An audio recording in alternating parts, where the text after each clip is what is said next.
Las Vegas Nate Schmidt wondered what he was getting thrown into when the Vegas Golden Knights selected him off the Washington Capitals roster in the NHL expansion draft last June.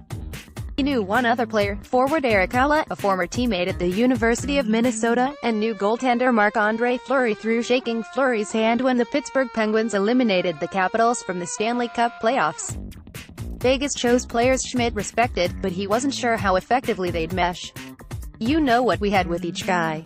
You didn't know what it was going to be like to bring everybody together in the room," said Schmidt, an offensively gifted defenseman with a gregarious personality. "That's what's been the beauty of this team and why we've had so much fun and had so much success.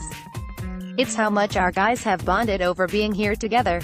The Golden Knights have obliterated stereotypes about hapless expansion teams while making Vegas the league's hottest market. Playing an entertaining style that relies on speed and teamwork, they finished first in the Pacific Division, third in the Western Conference and fifth overall. In eliminating the Kings in the first round of the playoffs, they became the third NHL, NBA or Major League Baseball team to record a 4-game sweep in their first playoff series. They split the first 2 games of their second-round series against the Sharks. The series resumes Monday at San Jose. "It was a blank sheet of paper, a blank canvas, I guess you can say, for us to go paint our own masterpiece with," Schmidt said. "This whole year it's been like that." Vegas was given decidedly generous expansion terms, but general manager George McPhee and his staff did their homework well. They found gems that had been left off other teams' protected lists and knew who they wanted when teams feeling a salary cap squeeze had to leave good players available. The Penguins couldn't afford to keep Fleury, who became Vegas' cornerstone on the ice and in the community work McPhee emphasizes. Cap problems led Nashville to make forward James Neal available, and he scored 25 goals for Vegas.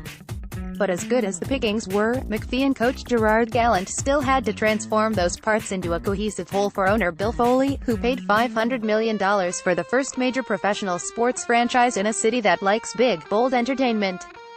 "It was important to the league that Las Vegas worked," McPhee said. "It was important to Las Vegas as a worldwide brand that would give the NHL more visibility, and we wanted to make sure the market had a chance to grow some roots and dig them deep and see if we can make this successful." They succeeded much sooner than they'd envisioned. "I knew we were going to be competitive. I didn't know we were going to be," forward Pierre-Edouard Bellemare said before pausing to find the right words. "Be in the second round of the playoffs. No," Bellemare said. "This is crazy. It is, and it isn't. It started with those favorable expansion rules. Existing teams were allowed to protect 1 goalie, 3 defensemen and 7 forwards, or 1 goalie and 8 skaters. Teams had to leave available at least 1 defenseman and 2 forwards who were under contract and met certain experience levels.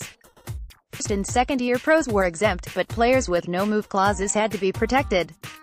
That was a thorn for the Ducks, who had to protect veteran Kevin Bieksa and expose youngsters Josh Manson and Sami Vatanen. McPhee promised he'd pass on Manson and Vatanen if the Ducks traded him Shea Theodore and injured Clayton Stoner.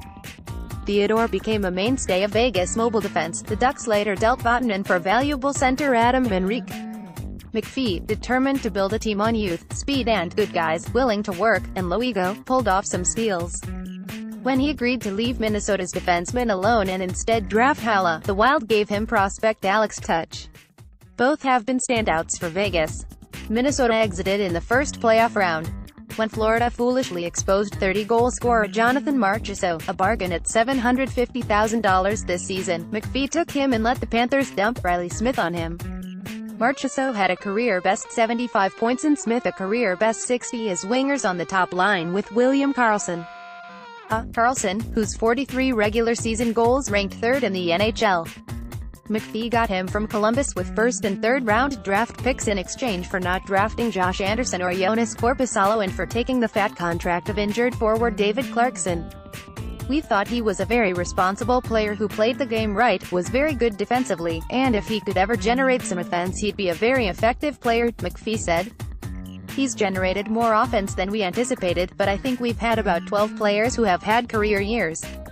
The lesson learned for all of us in the game is give players a second chance, a third chance, whatever it takes to see what you can get out of them and what their ceiling is. We gave a bunch of guys opportunities, and a lot of them came to camp wondering if they were going to make the team. They got opportunities to play and show what they could do, and Gerard made them a team. Players bonded over McPhee's message they had been chosen by Vegas for a reason and shouldn't feel they'd been discarded by their old team. That promoted a selfless work ethic. There is no superstar because we are all brand new in the team, Bellemare said. If the worst of us is saying to the best of us, hey, get it together, the other guy can only say, yes, I have to get it together. That helped all of us be successful together. The team's early success quashed predictions McPhee would trade assets for prospects or draft picks. At the trade deadline he paid the hefty sum of first, second, and third-round draft picks for forward Tomas Tatar, but Tatar didn't produce and hasn't cracked Gallant's lineup lately. During the season, McPhee gave extensions to Marchessault, former Kings defenseman Braden McNabb and defenseman John Merrill. Players like that McPhee is looking to win now, not in 3 or 5 years. It wasn't like a joke at the beginning of the year, but a lot of guys weren't sure how close to get to other guys. It was so tough, Schmidt said. There was so much unknown, who was going to get flipped. Half our team was on one-year contracts, so it was difficult in that respect. You see guys get extended, it shows you it's not a one-time thing. Aside from the Golden Knights' legions of fans, the big beneficiary of their success is the group vying for the next expansion franchise. The 32nd team is expected to be awarded to Seattle and will be stocked under the same rules Vegas had, Deputy Commissioner Bill Daly said. McPhee has set a high bar for any future expansion teams, but he hasn't had time to think about that. He's too busy running a cup contender. We wanted to be good, he said. To make the playoffs, to win the division, have been terrific, and you just hoped it never ends.